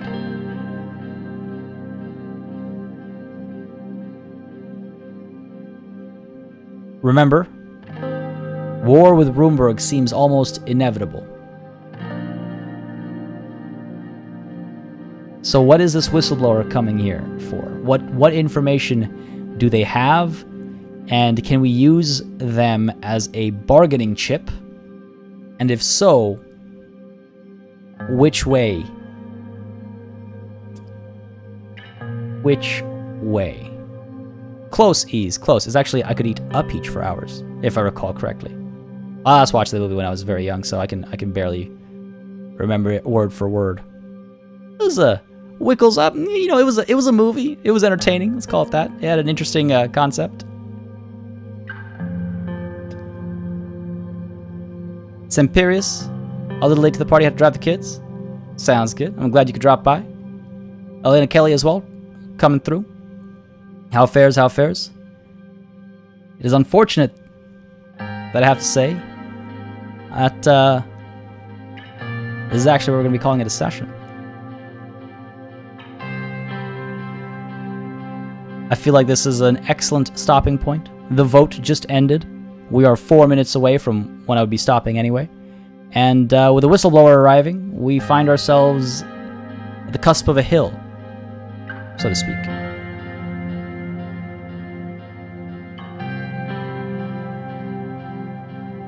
Hope y'all had a good time today. I certainly did. This was this was an interesting session. And why not, yes, end it on a bit of a cliffhanger. Haldor dropping that Discord link. Folks, if you aren't already in the Discord, make sure you join in. Fantastic community to hang out with. Great place to just chill. shoot the shit, as it were. Natalie P coming through with that super chat right at the end of the stream over here. Thank you very, very much for that. We've just about gotten 30 hours since you turned 30. We're on chapter 3. All things to celebrate. Oh man, chapter 3.0. Sorry, I see the number play there. The word play, the number play. You know what I mean. The arithma play. I love it. Thank you very much. I appreciate that. It's wild to think back on how this was supposed to be a one-off birthday stream, and now it's become such a long endeavor. Like everything, like all the playthroughs on the channel, I suppose. Thank you very much for that super chat, and thank you very much to all of the super chatters coming through to support the stream today and to support the channel. Like I say always, it really does make a very big difference, so thank you very much. Folks, on your way out, do not forget to hit that like button if you had a good time today. Whether, again, you're watching live or the VOD, it really does make it makes a big impact. And, of course, on the topic of things that make big impacts, Spindle coming through with a super chat as well to make it around 30, he says. Thank you very much, man, for coming in like that. I appreciate it. Literally, as I was just saying, makes such a big difference to the channel and the sustainability of it all. So thank you. Thank you all for coming through today as well, for watching. For watching live or watching the VOD. Thank you again, as I was saying, to all of the channel members and patrons, as always, for supporting the channel on a monthly basis. Again, month over month, year over year, as we come close to it's almost been 5 years. It's kind of wild for the channel. But yes, thank you very much for all your support today and for all this time. It really does mean a lot. It's humbling. And thank you as well for joining along and watching and just, chilling, whether it's in the Discord or in chat or in the comments. It's always a good time. It is always a good time. Folks, I did release another new video today as well, earlier in like the middle of the morning, I suppose. If you are at all interested in management style games and old like base builders like Dungeon Keeper and Startopia, I actually released a review of Space Base Startopia, which you can check out on the channel right now. And I'm mentioning it because I think some of you would find it pretty interesting. I'll throw the link in chat as well because, it was a fun time playing that game. It was a fun time checking it out, and I do feel like it's something that many people like to see on the channel, is like reviews and whatnot. So on the topic of folks who've been watching along and folks who've been supporting the channel, I thought it makes sense to share this link here. There we go.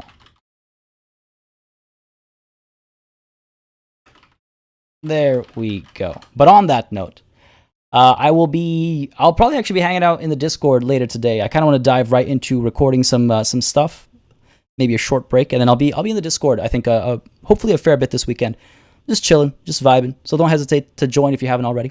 Semperius, happy birthday! Thank you. December 4th. Just to make sure that no one misunderstands that today's my birthday, because I said thank you and read that out, just to be clear.